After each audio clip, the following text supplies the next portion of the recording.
You want your 30-minute classics? Not me. Big meaty man slapping meat.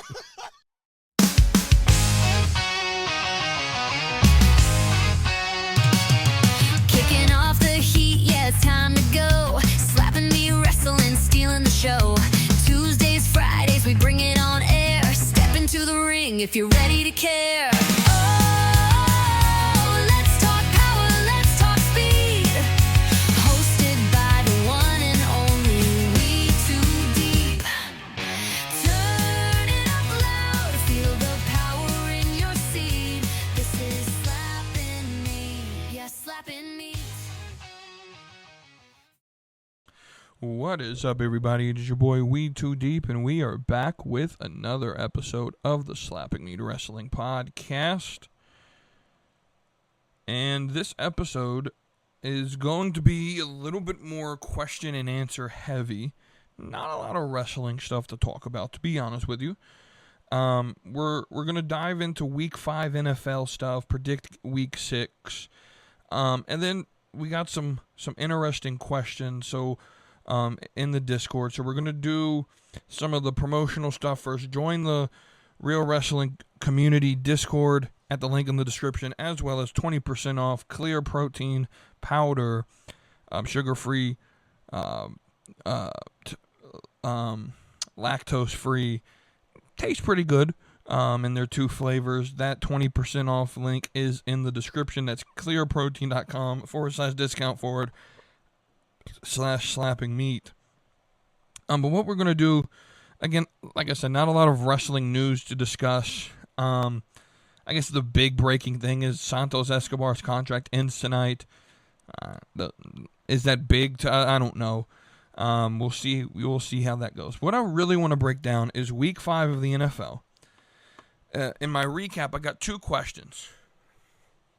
The first is, and what really is it's two teams I want to talk about in my Week 5 recap, and ask the question, what is happening in Philly?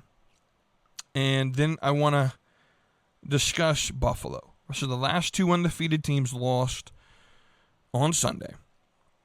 And what I want to talk about is both of those teams. So I want to say these might be the 2 biggest, most overhyped teams in football.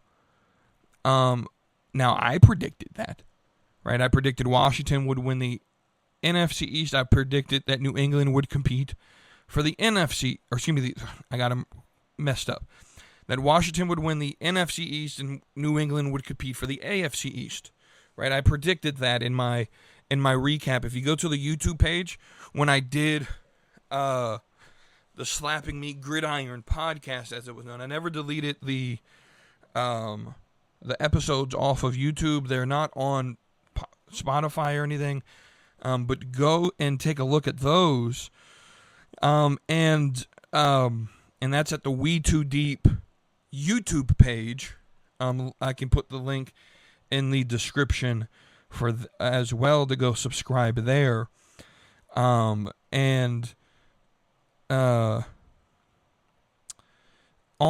my prediction episode, I predicted several things that are starting to come into fruition. One of them being that I didn't think that Philly or Buffalo was all that impressive as a team. But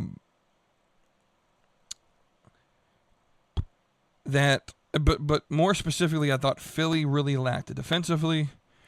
I felt that Buffalo wasn't as good, in that we've seen a lot of the same stuff from Buffalo, and that I felt that just more so I didn't think Philly was as good on paper, and they had a new offensive coordinator, and that offense really depends on who's calling plays, right? It worked well for Shane Steichen. They go to the Super Bowl. It worked well for, what's old boy's name? Is he the Saints head coach now? Kellen Moore, that's his name. It worked well for Kellen Moore. They won the Super Bowl last year, right? And so when you have the right offensive coordinator calling the plays here, Philly works.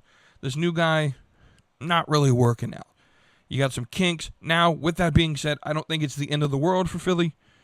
They were 2-2 at the end of last year. They're 4-1 right now. I don't think there's a lot to complain about. I think there's something to be worried about, potentially. Especially with a schedule going forward that, is not very favorable. Seeing that you have the Packers on a Monday night could still be scary. You got the Lions still. You got the Chargers. You got the Commanders twice. And you got the Bills. This is a schedule that, if you lose one of these games to the Giants, I don't think they will. You lose to the Cowboys or you lose to the Bears or something. It could be one of those games where it could turn around. And I think these Washington games are going to be important. And so as they get towards the end of their season, beating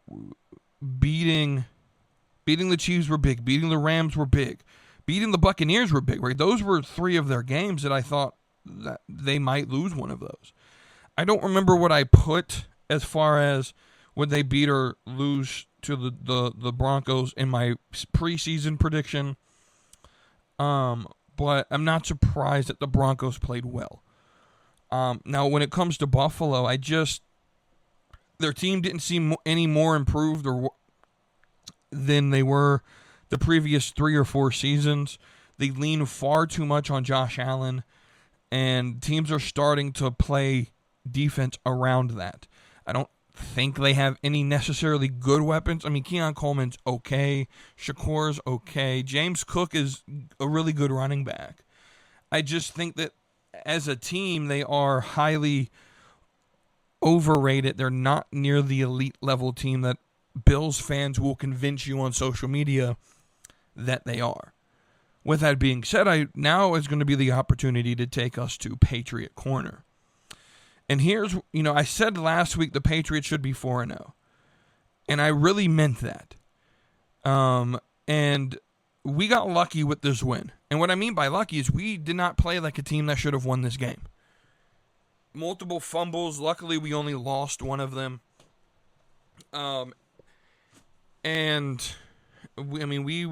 We had some penalties. We were the most penalized team. So there's going to be this narrative coming out of Buffalo that has been coming out all day that the Sean Hockley and that ref crew were sort of rigging the game against the Bills, even though their 90 yards of penalties compared to the Patriots' 93. It was right down the middle.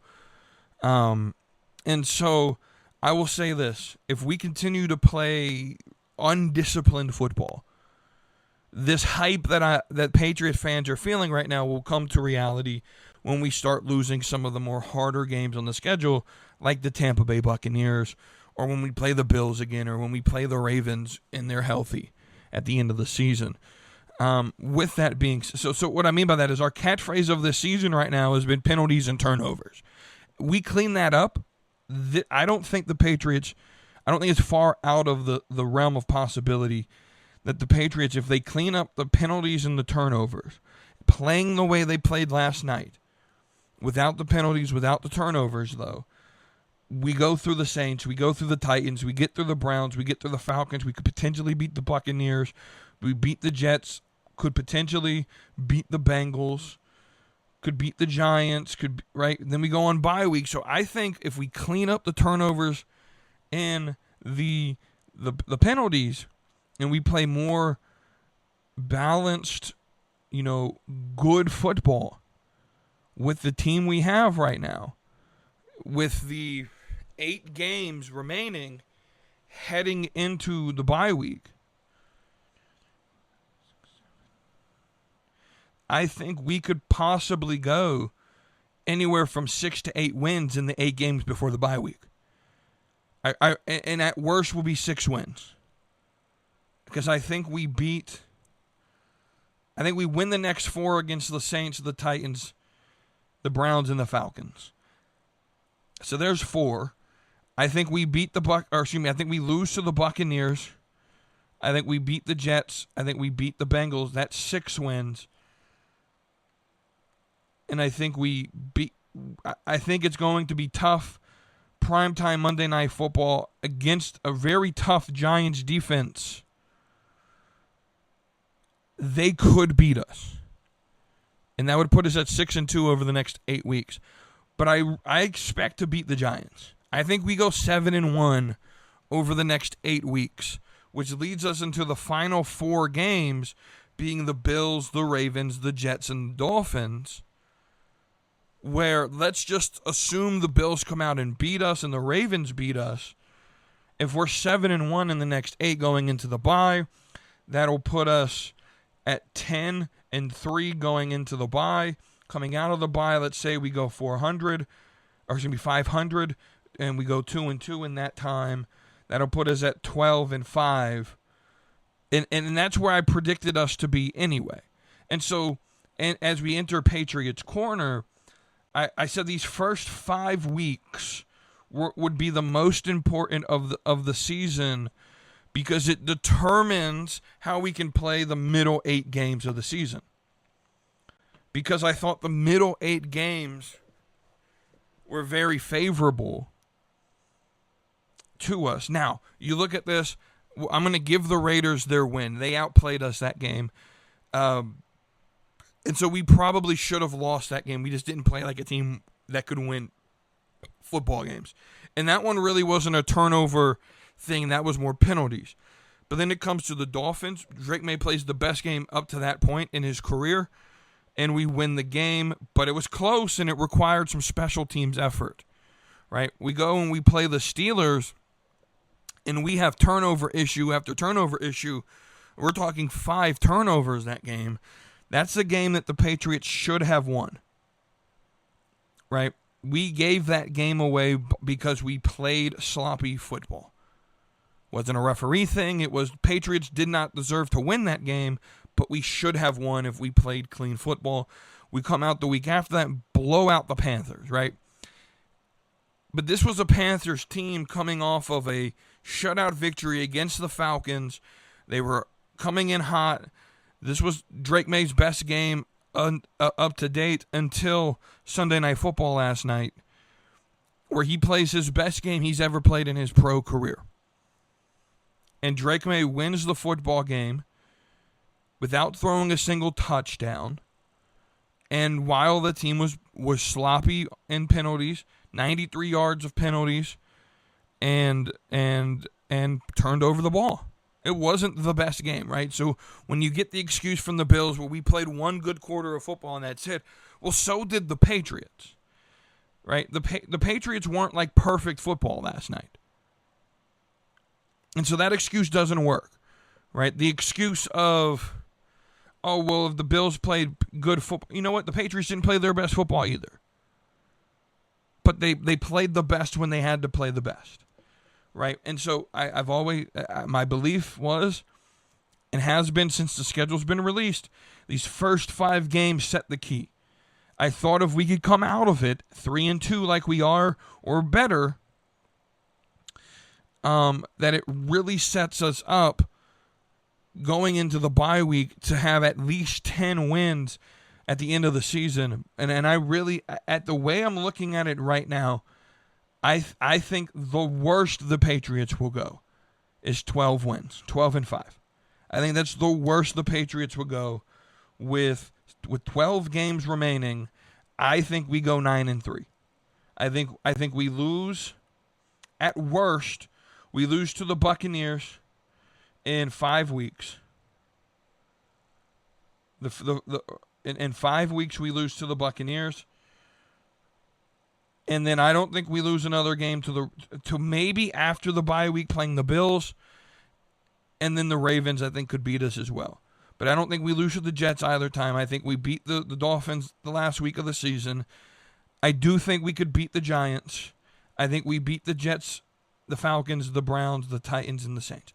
I think 9-3 for the rest of the year is very reasonable if we play the way we played last night and we clean up turnovers and penalties. But that's the issue. That'll be what will really determine, right? Realistically, before the bye week, over the next 8 weeks, the Patriots should have 6 more wins. Realistically. And at best case scenario, 8 more wins if we can beat the Buccaneers.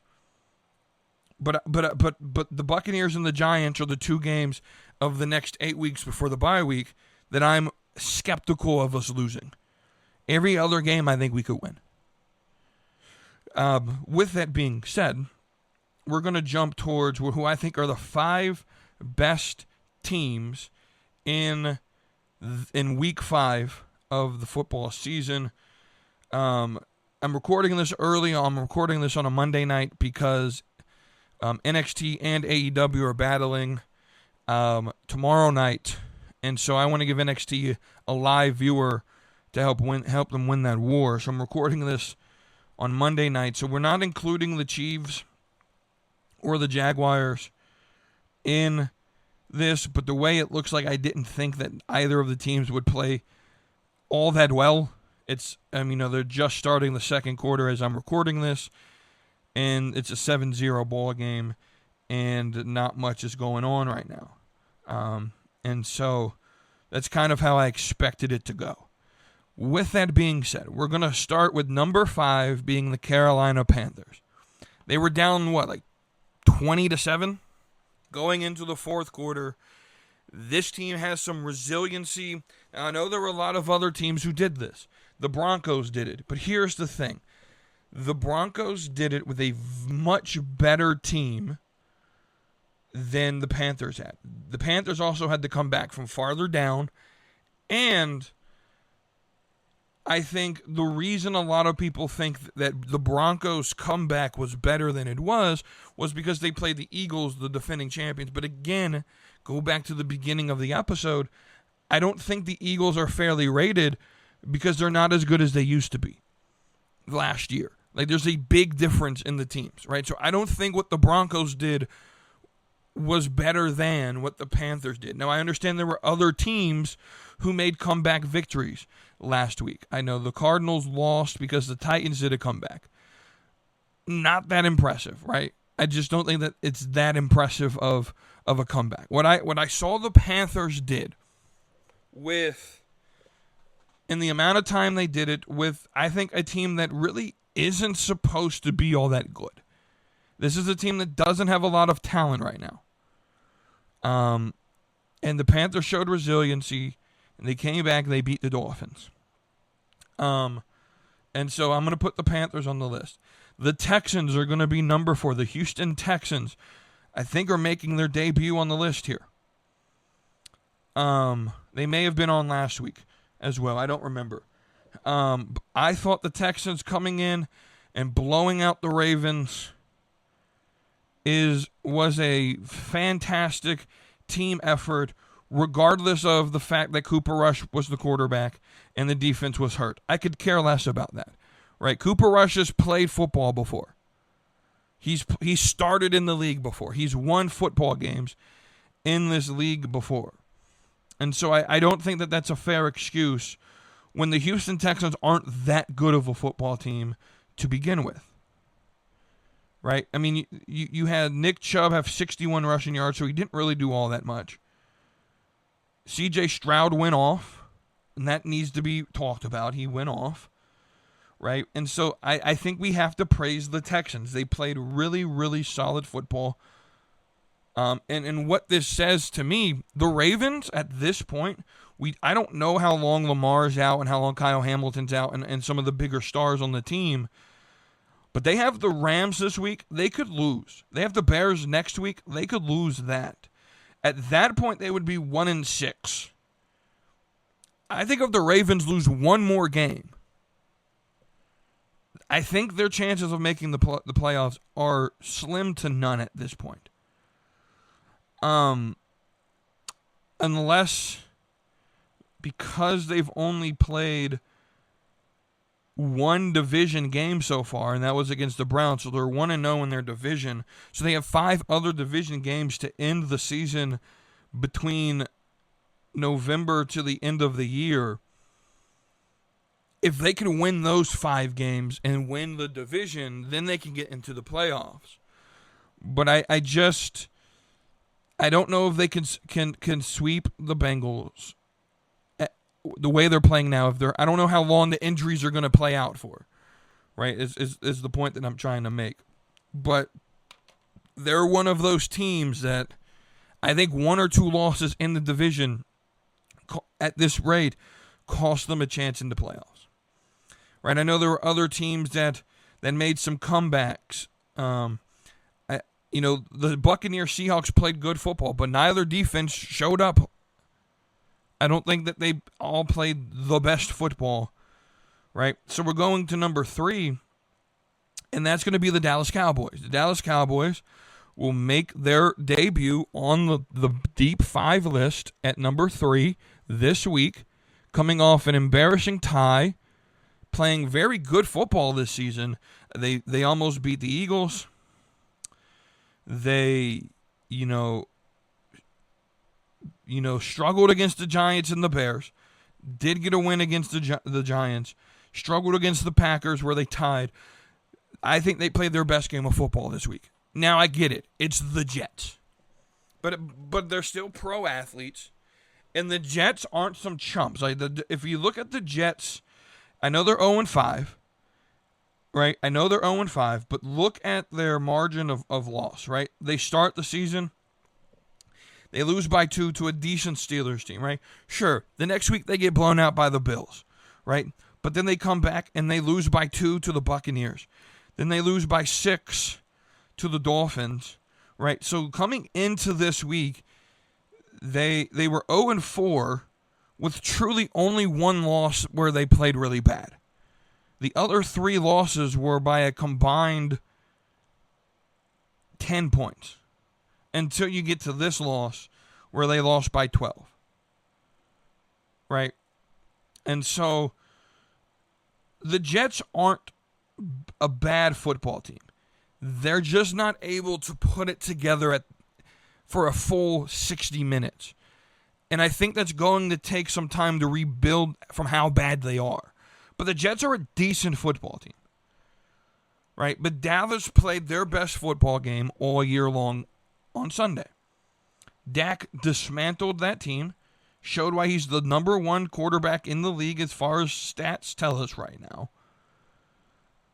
The Cowboys played really good football, and there's this thing going on in the league where we can't praise the Cowboys. No, praise them when they do well. The Cowboys played good football. Are any of these teams on the list going to win the Super Bowl? No, but they played. Again, this list isn't who's the 5 best teams in football right now. It's who played the best. What 5 teams played the best in Week 5? And when I look for Week 6, what 5 teams played the best in Week 6? That's why there's so much change on the list, right? But in the midst of change, the top 2 are pretty consistent. The number 2 team on Deep 5 is the Detroit Lions. I'm willing to tell you this right now. The Detroit Lions are the best team in football. They are the team to beat right now in the NFL. David Montgomery dominates another game. Jared Goff played very well. 3 touchdowns, no interceptions, 258 yards. Montgomery went off. Jahmyr Gibbs got his share. He went 50. Wish he would have got a touchdown, but even still did a good job. Right? You had some people show up. Jahmyr Gibbs had a receiving touchdown though. So that helps, right? The Lions are the best team in football. But there's a surprise team that I think might be the best team in the AFC. And that's the Colts. And I know what you're saying. Oh, they played the Raiders. But no. Keep the same energy you had in the preseason. I've heard so many people say, "Oh, you're too hard on the Raiders." Pete Carroll's going to turn that team around. Geno's going to turn that team around. And what are they sitting at? They're sitting at 1-4, haven't won since week 1 in a game where they played marginally better than the Patriots. Right? Marginally better than the Patriots. So the Raiders are, and I told you this, the Raiders are not a good team. The Raiders are years away from being a good team. Geno is good, but he's not great. Pete Carroll did the thing where he's going to come back to the league and prove why he probably should have stayed away. Ginty's okay, but I don't know if he's playing against the upper echelon. Here's my thing with the Colts. I don't think the Colts, on paper, are the best team from a talent perspective. What I think they have is a system that clicks for them, and that's what you need, right? You got a quarterback in Danny Dimes who I think we're finally being able to see what he can do, right? But this is now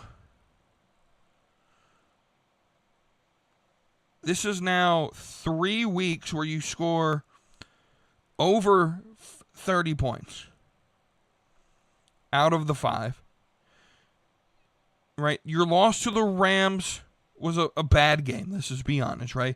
And you almost lost to the Broncos. Like, I think the Colts are beatable, right? The teams they beat up were the Dolphins, the Titans, and the Raiders, right?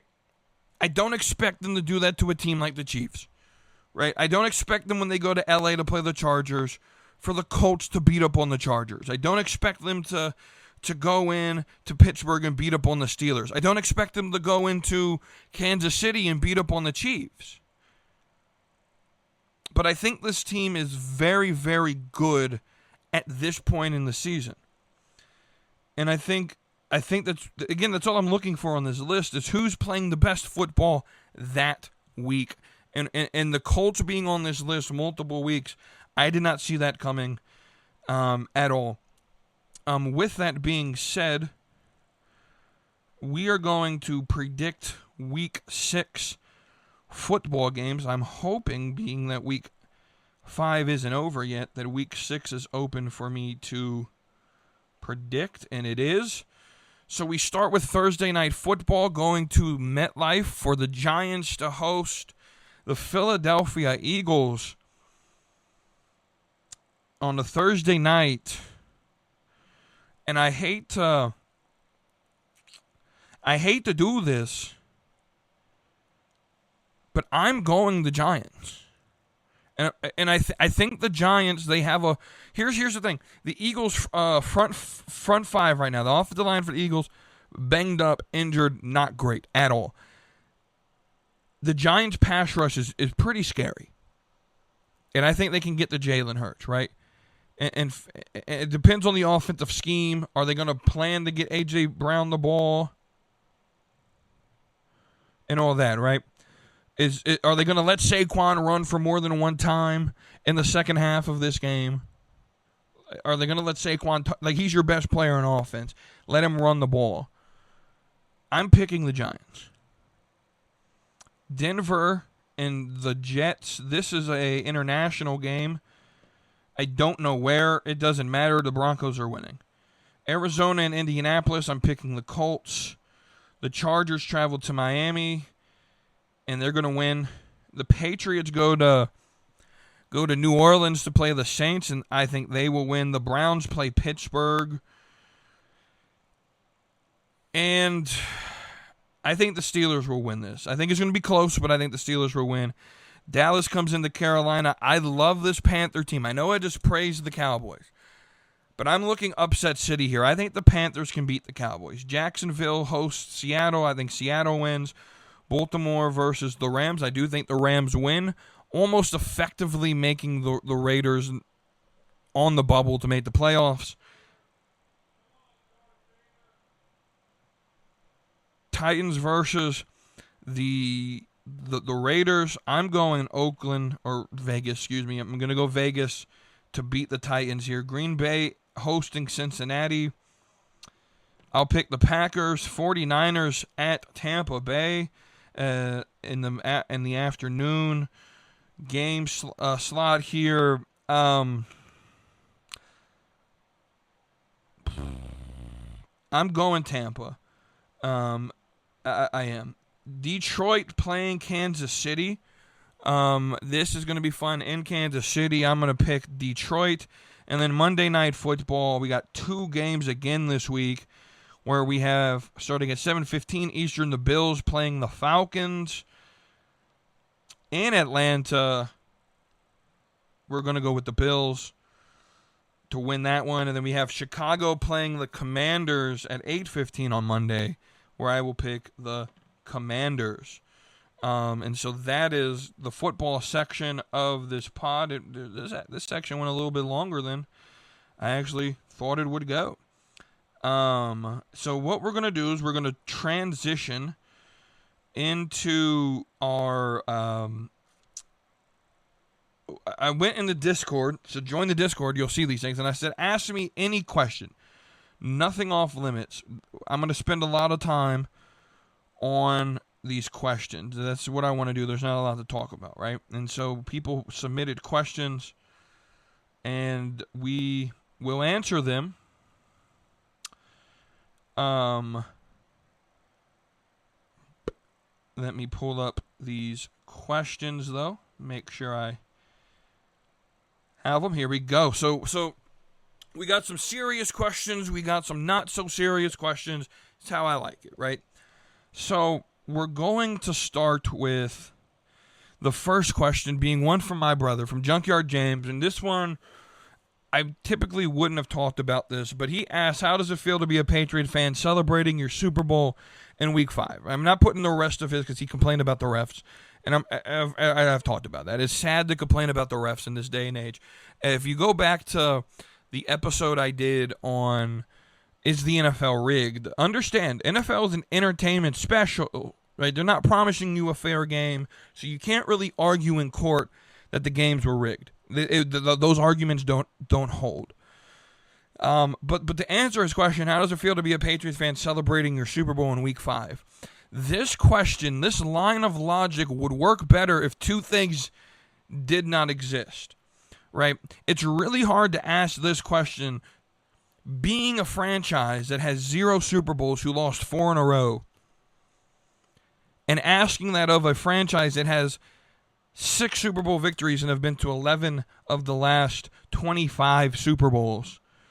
And so I'll say this. Until you win the first one, please sit this argument out. This is a stupid argument. It really is. It just shows that Bills fans are the most miserable fans out there, right? They talk all this junk when they're winning football games.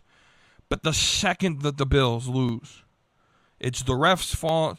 It's Sean McDermott's fault. I knew that the fire Sean McDermott thing would come right out of them. As soon as the clock hit 0, I knew they would blame the refs. I knew they would come up with all these excuses because they could not stand the fact they got outplayed when it mattered.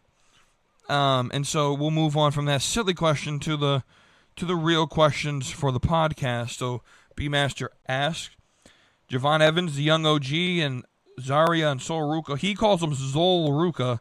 I like that name. I think they're going by Zaruka. S-A-R-U-C-A. I think that's what they're going by. Zaruka, not Zolruka. But I like both names. It doesn't matter. The point of his question was both, Javon Evans, Soruka, and Zaria have been on SmackDown recently. Do you think it's time for them to get caught up? Or do you think it should be someone else? I don't even know if they're doing call-ups anymore.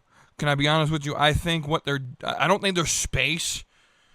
Triple H seems to be of the mindset that we're just going to use whatever characters we want to use, and it's a timing issue, and I don't think call-ups are necessarily an official thing anymore. Who knows? I think they all deserve a chance on the main roster. I think they're ready. It's a timing thing. I don't think anyone's going to get called up anytime soon. I think what they're doing is they're experimenting with certain wrestlers at certain times, right, to get them more on-screen repetitions. I don't know if this was an official like WWE photo shoot or what it was with Zaria without the face paint. Let me tell you something. If she came to the main roster with this sort of like as a no face paint normal girl, and then slowly dwelled into this character she is on NXT, where she does have the face paint and she's sort of, evil or mysterious in some way, and she comes out and just dominates, I would be all for that. I would be all for it. What I will tell you is this, is that Zaruka, whatever you want to call them, they're my favorite women's tag team in all of pro wrestling. He then asked another question, B-Master does, do you think it's appropriate to charge fans an absurd amount of money to meet you when all you're doing is signing autographs? This was a conversation we held in the Discord. And my answer is this. No, I don't. I think if you're a wrestler and you're going to do a meet and greet and you charge $300, $400, $500, you're no better than WWE with their ticket prices, right? I don't necessarily now I'll say this. So I want to use an example, right? If I, let's say I was a big wrestler in the 90s, I made my living in my prime, sure. If I was like a top star. So think of someone like Devon Dudley. Or excuse me, let's do Bubba Ray. Think of someone like Bubba Ray, right? If I was someone like Bubba Ray in my prime, ECW, WWE prime, even TNA prime as Bully Ray, right? Decades ago. And I was at the top of my game. Sure, I could see you charging $100, $200 for a meet and greet. But if you're retired, you haven't wrestled in 20, 30 years, and you're charging solely because of what you did in the 80s or the 90s, I think that's a little bit too much. Now, the argument came up, but if people find that, if people are willing to pay, but the question with that and the problem with that argument is a lot of people want to meet these people, and so they may not be willing to pay, but they pay it because they want to meet somebody, right? And I do think it's a bit absurd to charge the amount that some of these former pro wrestlers are charging. B-Master then asked the most important question. He gave us 3 options: waffles, pancakes, and French toast. You must eliminate one from history for all time. You must eat one of them for the rest of your life, and the other one you must pass along to your enemies. This one's actually pretty easy to me. French toast, eliminate. I could go without it. I'll pass on the pancakes. Actually, no. I'm going to pass on the waffles to my enemy, and then I'm going to keep the pancakes for myself. I could eat that forever, right? Because you can have pancakes in many different ways. You can do like cinnamon pancakes. You can do peanut butter pancakes. If you want some protein, you could do chocolate pancakes. You can do normal. You can put some fruit on them if you want to go that route, right? I feel like with a waffle, you're sort of limited. Waffles are good. I prefer pancakes, though, right? Kara asks, which team had the worst loss of the week? The Raiders, the Rams, the Cardinals, or the Ravens? It's got to be the Cardinals. They were winning. They should have won the game. The running back, is it DeMarico or something like that, who dropped the ball at the 1-yard line? He pulled a Deshaun Jackson.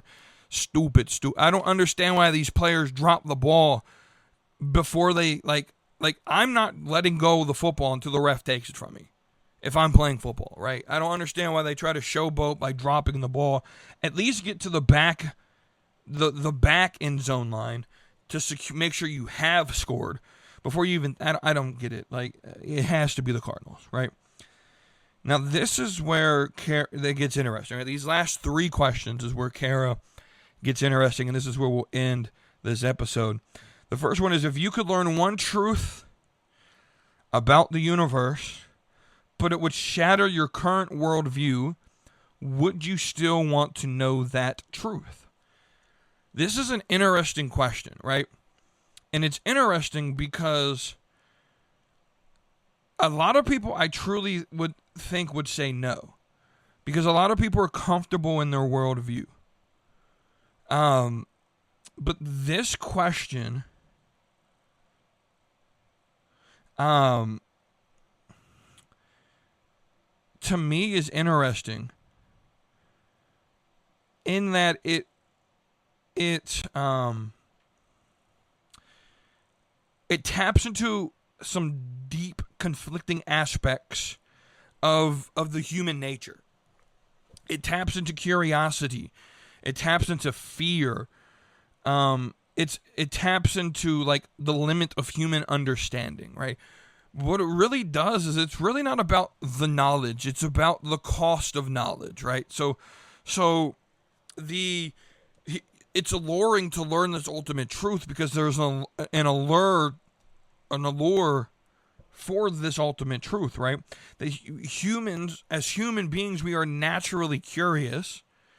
We want to understand how the world works, why we exist, and what the universe is like. So this idea of seeing this like ultimate fundamental truth is tempting because it promises a clarity about how the world works. And that's even more tempting for me because I am a person who loves knowledge and truth. Right? But there's a risk. It risks your identity, and you risk your worldview, right? So at the same time, we're deeply invested in the framework we use to make sense of our lives, our beliefs, our values, our assumptions, right? If a truth could shatter that worldview, it might destabilize our morality, our sense of self, and our purpose. So the question forces us to weigh the thrill of discovery against the risk of having an existential crisis. And so it's interesting because the question explores cognitive dissonance, right? The conflict between wanting to know and fearing the consequences of knowing. It exposes the vulnerability of human psychology. We crave answers, but we also fear being moved away from familiar truths, right? There's also like an ethical and moral or ethical philosophical implications, right? Do we have a moral obligation to seek the truth, even at a personal cost? Or is it wiser to live in a comfortable ignorance, right? This question touches on debates in philosophy, religion, science, about whether some truths are too dangerous for the human mind. And then everyone can relate to this question, and that's why it's so interesting, because everyone holds beliefs or assumptions that, if disproven, would change their lives dramatically. So in short, and I sort of just explained why I found the question interesting. I haven't answered it yet, but it's interesting because the question really isn't a question about truth. The question is about the tension between knowledge, identity, and existential courage. I love these questions, right? There's no right or wrong answer to this question, which is why I love it. Really what the question is coming down to, it forces us to ask ourselves, is how much can you handle before the truth becomes too costly? Now, how would I answer this question? Understanding all of that. I value truth way too much to say no to this question. So here's how I would answer it. Yes, I would want to know the truth, even at great cost to my own worldview. Because I think knowledge and truth are the most important things in the universe. And so that's how I would answer. That's how I would answer yes to the question. Is that I do value that truth is more important than comfort. That reality is more important than how I view the world. That the truth is more important than the feelings that I will feel for being wrong. But I also feel like I take being wrong very well, I think. But I also think like we need to be able to be uncomfortable to truly grow in life. And ignorance is bliss, and there's an ignorance and there's an illusion there. I think pursuing truth is more important than living within that comfortability, because it does bring growth. Naturally, I am a curious person, and I think that the pursuit of truth is a inherently virtuous thing. I think it is necessary for human survival to explore the truth. And so I do think that the truth is more important than the comfort that it would destroy. And so the last question that she asked, I separated into two questions, and I'm going to answer in an interesting way. So those questions are, is doing the right thing always the same as doing the good thing? And then secondly, if evil didn't exist, could good still have a meaning? I'm going to answer them together, even though I separated them as two questions. Because, guys, I love this question. I love these questions. Right? These are my favorite questions that you could ask me, right? So the question is doing the right thing always the same as doing the good thing, right? And then if evil failed to exist, does that mean that good loses its meaning?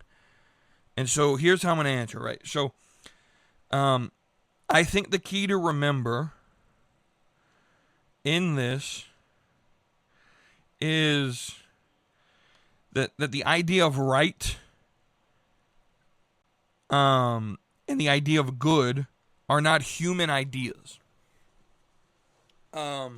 Both of these are grounded in God's character, right?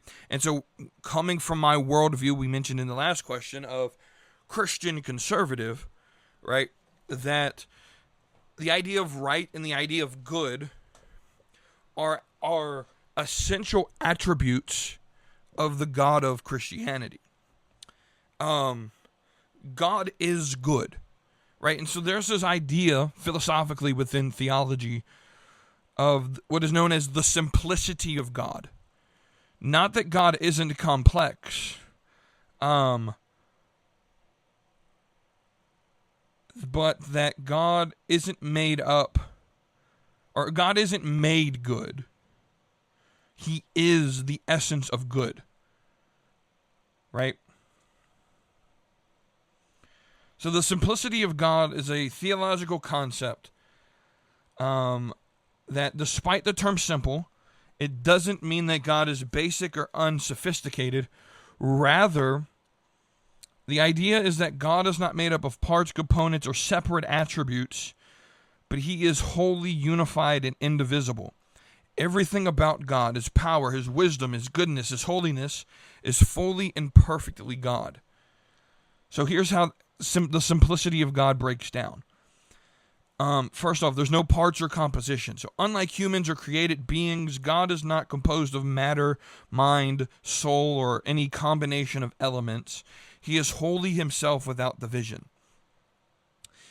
And so his attributes, therefore, are identical to his essence. So God's attributes like love, goodness, justice, omnipotence are not separate pieces of God, but they are God himself. His love is his essence. His justice is his essence. There is no God behind the attributes. The attributes are fully God. Or simply put, God doesn't show love. God is love, right? It is his essence, right? God's simplicity emphasizes that he is perfectly unified. There is no conflict, change, or contradiction within him. Whatever God is, he is entirely. The implications of this is that God cannot be compared to anything in creation because everything we see is composite or made of parts. His actions are fully consistent with his nature because his will, power, knowledge, and goodness are all fully him, not separate forces working together. And this matters because it preserves God's transcendence, meaning he is utterly beyond creation, and it preserves his immutability, meaning he cannot change because he is fully perfect and unified. This shows that God is the ultimate source of all things, not dependent on anything to complete him. An analogy, but understand, theologically, when we're talking about God, any human analogy will never fully explain it, because his thoughts are higher than ours. And but with that being said, this is a illustrative thing, right? So think of a diamond. If it were made of layers glued together, right? It's composite. But if it is a single pure crystal, its beauty, brilliance, and strength are fully unified, right? So God is like that, infinitely perfect and indivisible, but infinitely more than any physical analogy. Right? It's really hard to understand this, but essentially, God is good. What that means is his essence is goodness. So the essence of good is God, right? So God doesn't show goodness, he is good. Everything he does is good, right? If that explains that perfectly, right? So God is good. That's who he is. Psalm 34 says, "The Lord is good, his steadfast love endures forever." Everything everything he does flows from his that perfect moral nature. It's who he is. But he's just not good. He's also perfectly right or righteous, and he's perfectly just. Meaning, he always does what is morally correct, and he maintains moral order. Sometimes his actions don't feel good to us, like his discipline, his correction, or his judgment, but they are still righteous and just because morality flows from him and not our feelings, right? Which is why Isaiah the prophet says, woe to those who call evil good and good evil. Right and good are rooted within the very character of God. When people invert that standard, they're calling evil good and good evil. And the world is full of many examples of that, right? So the answer to the question so far is that right and good, when we judge it from the standard of where rightness and goodness come from, they are the same thing. Because God is good and he's righteous and he's just, they are the same thing. But from a human perspective, right, they seem different. But I want to get to the actual argument of the question. Is doing the right thing always the good thing? And I would say when we judge it towards the standard, so I would say from a human perspective, it may not look good to do right. But from a godly perspective, it is. For example, right, in the book of Judges, or Joshua, I don't remember. I think it's Joshua. In the book of Joshua, Joshua takes over the people of Israel from Moses after Moses dies. They're right about to cross into the promised land. And Joshua sending spies into the promised land to sort of scout it out before they go and conquest it, right? And the spies have to hide in a prostitute's house. This prostitute's name is Rahab. And Rahab protects the spies and lies to her national people, her people, protects the spies, sends them on their way. And so the question is lying righteous? No. Morally, it is wrong to lie. But is what she did good? Yes, I would justify that by saying everything that is done is either allowed or permitted by the will of God to accomplish his good purpose, right?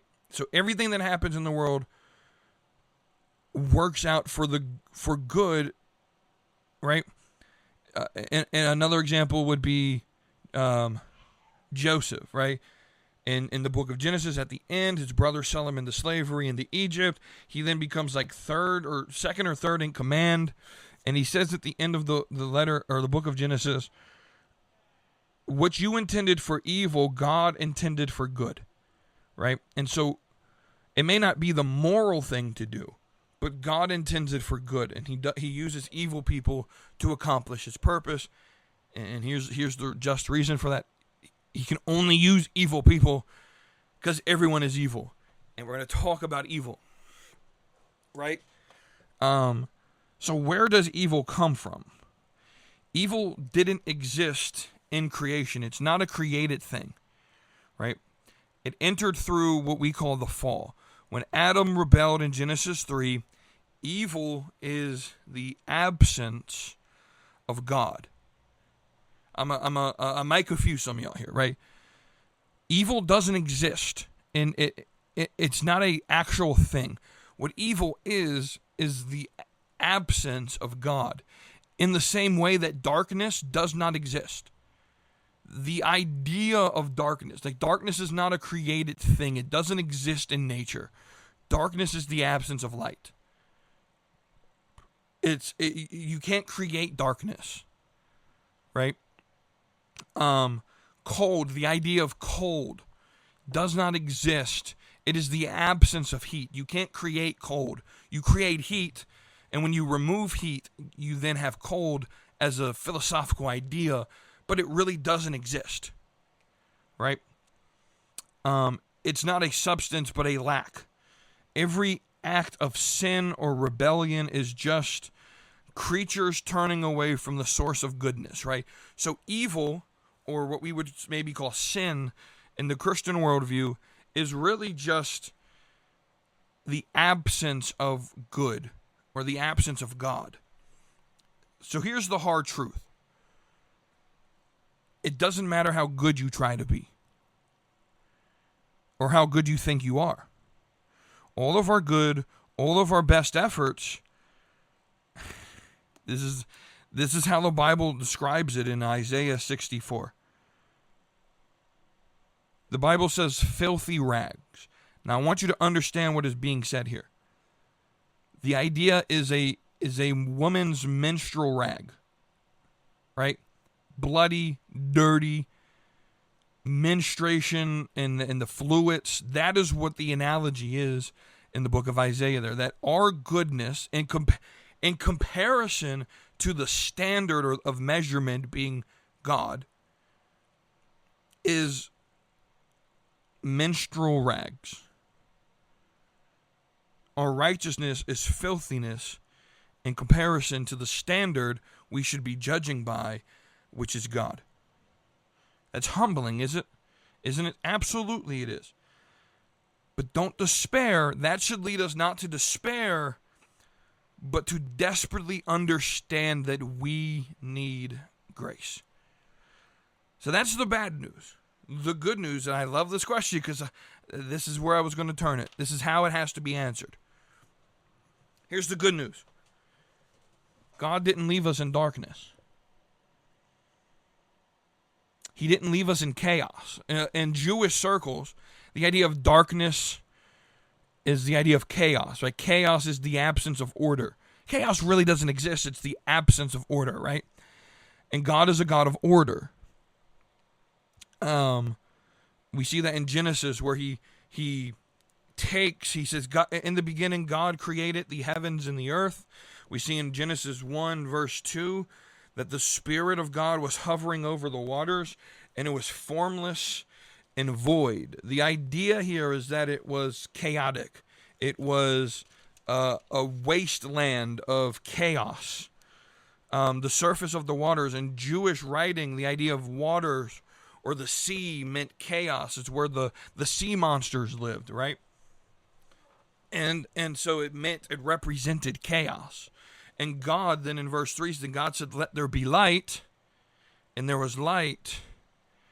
And he started to form the earth from chaos into order to be habitable for human beings.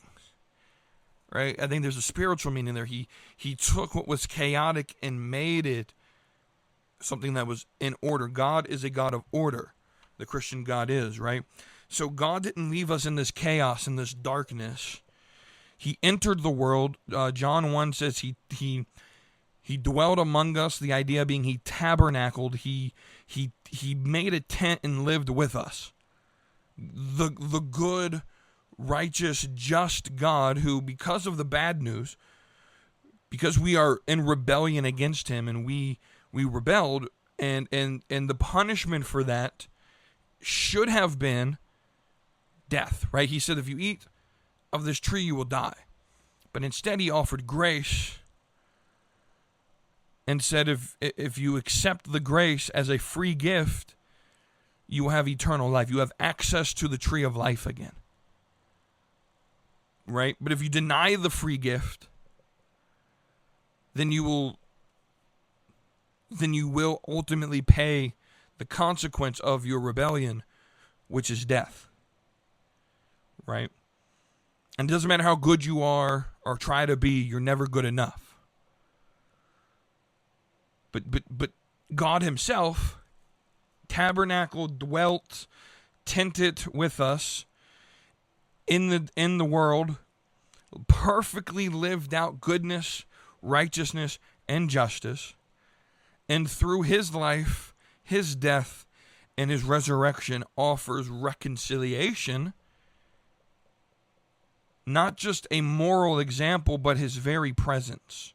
Right? He restores what rebellion has corrupted. And he is the light in the darkness. To continue the analogy, he is the heat in the cold. He's the goodness that we can never create on our own. This isn't the answer you were probably expecting. Right? So when we talk about doing the right thing or the good thing, we're not just talking about human ethics. We're talking about aligning ourselves with God himself, right? The source of all that is truly good, truly right, and truly just. And through God himself in the person of Jesus, we don't just see what's right, we participate in it. He makes us, he forms us into this new creation, right? And we're restored to complete goodness, to perfection.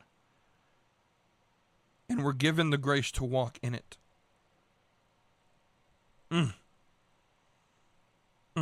I had to preach for a minute. I just had to sit there and preach for a minute. Right?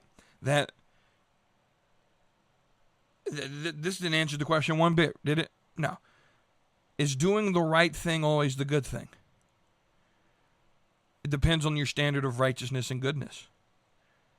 If you see it the way I do, that righteousness and goodness, the standard is God, I don't think we could do good enough. I don't think we are righteous in and of our own selves. Right? Does that make sense? If you have any questions, feel free to message me in the Discord. I hope I answered this in a way that made sense. I love these type of philosophical questions because it allows me to flip it from philosophy and deep thinking to let's make this about the creator of all things, right? Hopefully I answered it in a way that makes sense. If you have any questions, feel free to message me, post in the Discord, in the comments. Thank you all for listening to this episode of the Slapping Meat Community Show. I hope that's what I called it at the beginning. Who cares? Hope you enjoyed this. I will see you on the next episode of the podcast. So hit that subscribe, come along for the ride. AEW, WWE, we're always on side. From fantasy booking to baddies that slay. Slapping meat wrestling every Tuesday.